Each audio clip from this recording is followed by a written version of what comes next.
Okay, किसी को भी नेगेटिव फीडबैक पसंद नहीं होता है, लेकिन इमोशनल इंटेलिजेंट लोगों को पता होता है कि अगर कोई आपको क्रिटिसाइज कर रहा है तो ये मौका है सीखने का और इम्प्रूव करने का। भले ही क्रिटिसाइज करने वाले ने बहुत गंदे तरीके से क्रिटिसाइज किया हो या उनका क्रिटिसिज्म बिल्कुल बेबुनियाद हो, फिर भी ये एक विंडो देता है सामने वाले की सोच को देखने का और समझने का। तो नेक्स्ट टाइम जब आपकी कोई बुराई करे तो जल्दी से रिएक्ट करने की जगह थोड़ा रुक कर सोचना कि ये जो बात बोल रहा है मेरे बारे में, ये मुझे किस तरह से बेटर बना सकती है। क्या मुझ में सही में ये बुराई है? तो चलिए मैं इसको खत्म कर देता हूँ। अगर मुझ में बुराई नहीं है तो देखो ये किस तरह सोचता है। नंबर 2, अपनी गलती होने पर इमोशनली इंटेलिजेंट लोग सॉरी बोलने में हिचकिचाते नहीं है। अपने किसी बहुत करीबी से झगड़ा होने के बाद सॉरी बोलने में बहुत हिम्मत चाहिए। ये इमोशनली वीक लोगों का काम नहीं है। इमोशनल इंटेलिजेंट लोग अपनी गलती पर सॉरी बोल देते हैं। ऐसा करने से वो हम्बल नजर आते हैं और इस वजह से लोग उन्हें पसंद करते हैं और उनसे रिलेशंस बनाए रखना चाहते हैं।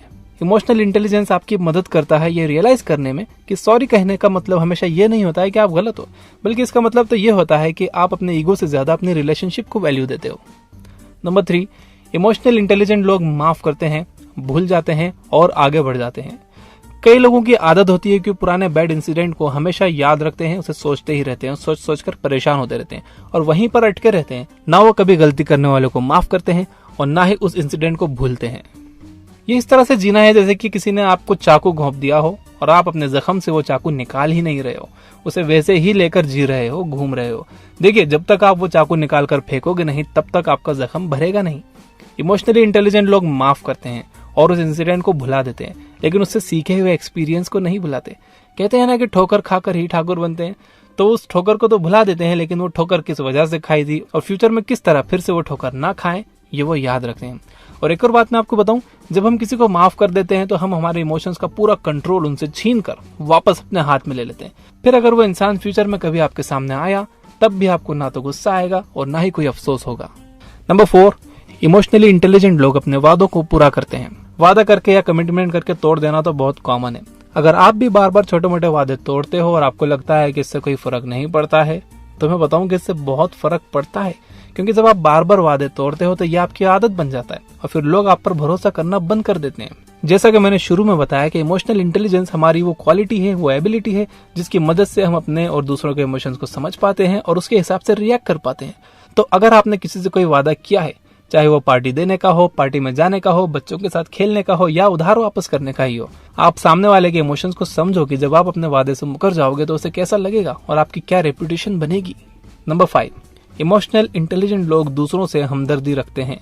अक्सर ये माना जाता है कि लड़कियां इमोशंस से भरी होती हैं और लड़कों के अंदर इमोशंस कम होते हैं या वो अपने इमोशंस जाहिर नहीं करते। ऐसे में अगर लड़कियां कोई प्रॉब्लम लेकर आती हैं तो लड़के उसका सॉल्यूशन बताने लग जाते हैं, जबकि ये सही नहीं है। प्रॉब्लम का सॉल्यूशन तो हर कोई ढूंढ सकता है। वो आपको अपनी प्रॉब्लम इसलिए बता रही है ताकि आप उसके इमोशंस को समझकर उससे हमदर्दी शो करो, जिससे वो अच्छा महसूस कर सके। तो किसी को जज करने और उन पर लेबल लगाने की जगह आपको पूरी कोशिश करनी चाहिए कि आप सिचुएशन को उनकी नजर से देखो। हमदर्दी का मतलब ये भी नहीं होता है कि आप उनकी हर बात से एग्री करो, बल्कि हमदर्दी ये है कि आप पूरी कोशिश करो उनकी सिचुएशन को समझने की। इससे आपकी बहुत डीप और कनेक्टेड रिलेशनशिप बनेगी। नंबर 6, इमोशनली इंटेलिजेंट लोग रिएक्ट करने से पहले सोचते हैं। शुरू में जो मैंने कार वाला एग्जाम्पल दिया, अगर उसमें फर्स्ट पर्सन यानी जिसकी कार को टक्कर लगी है वो इमोशनल इंटेलिजेंट होता तो वो रिएक्ट करने से पहले सोचता। हो सकता है कि किसी बहुत इमरजेंसी में वो ड्राइवर कहीं जा रहा हो सकता है कि उस कार में कोई बहुत सीरियसली बीमार इंसान हो जिसे फटाफट वो हॉस्पिटल ले जाना चाहता हो और इस पैनिक में उससे टक्कर लग गई हो। I mean anything is possible. और रेयर केस में हो सकता है कि उसके कार के ब्रेक्स ही फेल हो गए हों, क्योंकि देखिए कोई भी जानबूझकर टक्कर तो नहीं मारेगा, क्योंकि नुकसान उसका भी होता है। सिमिलरली इमोशनली इंटेलिजेंट लोग किसी से भी कोई वादा करने से पहले भी सोचते हैं। वो कोई भी परमानेंट डिसीजन एक टेम्पररी इमोशन के बेस पर नहीं लेते। आजकल मॉब लिंचिंग के इंसिडेंट आए दिन देखने को मिल रहे हैं। ये भी इमोशनल इंटेलिजेंस की कमी की वजह से हो रहा है। लोग रुककर सोचते ही नहीं है कि आखिर रियल सिचुएशन है क्या, बस अपने इमोशंस में बह जाते हैं और एक टेम्पररी इमोशन के बेस पर एक परमानेंट डिसीजन ले लेते हैं, जिससे कई बेगुनाहों की जानें जा चुकी हैं। इमोशनल इंटेलिजेंस की मदद से हम दूसरों के इमोशंस को अच्छे से समझ पाते हैं और उसी के हिसाब से रिएक्ट कर पाते हैं। इसका मतलब अगर हमारी सोसाइटी का इमोशनल इंटेलिजेंस ज्यादा हो जाए तो डकैती, मर्डर, रेप या मॉब लिंचिंग जैसे क्राइम बहुत कम हो जाएंगे। जिन लोगों के पास इमोशनल इंटेलिजेंस ज्यादा होता है वो अक्सर कामयाब होते हैं। इससे वो एक अच्छे मैनेजर बन सकते हैं और लोगों को अच्छी तरह से कंट्रोल कर सकते हैं। लेकिन जो लोग खुद पर ही काबू नहीं कर पाते वो कामयाब नहीं हो पाते। और डिसिप्लिन को बनाए रखने के लिए खुद पर काबू पाना जरूरी है। कम इमोशनल इंटेलिजेंस से क्राइम के अलावा शराब और ड्रग्स की लत भी बढ़ती है। जो लोग नशा करते हैं वो अपने इमोशंस पर काबू नहीं कर पाते, जिसकी वजह से वो अपनी टेंशन और अपनी बेचैनी से छुटकारा पाने के लिए इन चीजों का इस्तेमाल करते हैं। जिन बच्चों के अंदर इमोशनल इंटेलिजेंस ज्यादा होता है वो दूसरों को चिढ़ाते नहीं, वो अपने टीचर और अपने आसपास के लोगों के इमोशंस को समझ पाते हैं, जिसकी वजह से लोग उन्हें पसंद करते हैं। और अगर सभी बच्चों में ज्यादा इमोशनल इंटेलिजेंस है तो वो आपस में प्यार से रहकर अपने झगड़े खुद ही सुलझा लेते हैं या झगड़ा होने से पहले ही उसे रोक देते हैं। नंबर 7, इमोशनली इंटेलिजेंट लोग अपनी नाकामी से सीखते हैं और फिर से कोशिश करते हैं। एक इमोशनली इंटेलिजेंट इंसान अगर हार गया है तो वो अपने आप से पूछता है कि जीतने वाले ने ऐसा क्या किया कि वो जीत गया, उसमें क्या कमी रह गई कि वो हार गया। इससे उसको खुद में सुधार करने के अलग अलग रास्ते मिल जाते हैं, जिससे वो खुद में सुधार करता है और फिर से कोशिश करता है और जीत हासिल करता है। जबकि एक इमोशनली वीक इंसान हारने पर सोचता है कि जीतना तो उसकी किस्मत में था ही नहीं, उसकी किस्मत ही खराब है, इसलिए वो कभी दोबारा कोशिश भी नहीं करता है। सो माय डियर फ्रेंड्स, ये थी इमोशनल इंटेलिजेंट लोगों की 7 निशानियां, आदतें और क्वालिटीज। और अगर आपको इमोशनल इंटेलिजेंस के बारे में डिटेल में जानना है तो आप डेनियल गोलमैन की बुक दी इमोशनल इंटेलिजेंस पढ़ सकते हो, जिसका एफिलिएट लिंक मैंने डिस्क्रिप्शन में दिया है।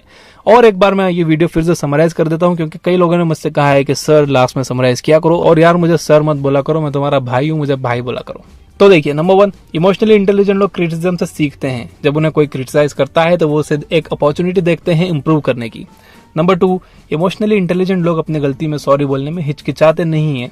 जो इमोशनली वीक होते हैं उनके लिए सॉरी बोलना बहुत मुश्किल होता है, लेकिन जो इमोशनली इंटेलिजेंट लोग होते हैं वो सॉरी बोलते हैं, क्योंकि वो अपनी ईगो से ज्यादा अपनी रिलेशनशिप को वैल्यू देते हैं। नंबर 3, इमोशनल इंटेलिजेंट लोग माफ करते हैं, भूल जाते हैं और आगे बढ़ जाते हैं। वो कोई भी पुराना बैड एक्सपीरियंस, बैड इंसिडेंट अपने दिमाग में लेकर घूमते नहीं रहते हैं, उस पर अफसोस नहीं करते रहते हैं। नंबर 4, इमोशनली इंटेलिजेंट लोग अपने कमिटमेंट्स को पूरा करते हैं। वो वादा करते हैं तो निभाते हैं। बहुत सिंपल है, अगर आप बार बार वादे तोड़ोगे तो आपकी आदत बन जाएगी और आपकी रेपुटेशन जो खराब होगी वो अलग। वही सबसे ज्यादा डेंजर है कि लोग आप पर भरोसा करना ही बंद कर देंगे। जब लोग आप पर भरोसा ही नहीं करेंगे तो आप क्या उखाड़ दोगे फिर जिंदगी में। नंबर 5, इमोशनल इंटेलिजेंट लोग दूसरों से हमदर्दी रखते हैं। हमदर्दी का मतलब ये नहीं होता है कि आप दूसरे लोगों की हर बात एग्री करो, बल्कि हमदर्दी ये है कि आप पूरी कोशिश करो उनकी सिचुएशन को समझने की। आपको कोई सॉल्यूशन देने की जरूरत नहीं है, आप बस उनकी बात को समझो कि वो क्या कहना चाहते हैं, वो कैसा फील कर रहे हैं। नंबर 6, इमोशनली इंटेलिजेंट लोग रिएक्ट करने से पहले सोचते हैं। वो कोई भी परमानेंट डिसीजन एक टेम्पररी इमोशन के बेस पर नहीं लेते। वो सोचते हैं, फिर डिसीजन लेते हैं, फिर रिएक्ट करते हैं। नंबर 7, इमोशनली इंटेलिजेंट लोग अपनी नाकामी से सीखते हैं और फिर से कोशिश करते हैं। यानी कि फेल होने पर वो अफसोस नहीं करते, फेल होने पर वो सुसाइड करने नहीं जाते। ये सब कमजोर लोगों का काम है। इमोशनल इंटेलिजेंट लोग अपने आप में सुधार करते रहते हैं, फेल होने के बाद फिर से कोशिश करते हैं, फिर सुधार करते हैं, फिर कोशिश करते हैं।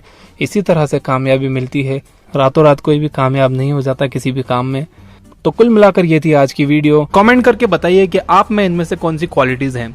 और भी कहना पड़ेगा क्या? You guys are amazing. Keep reading and thank you for watching.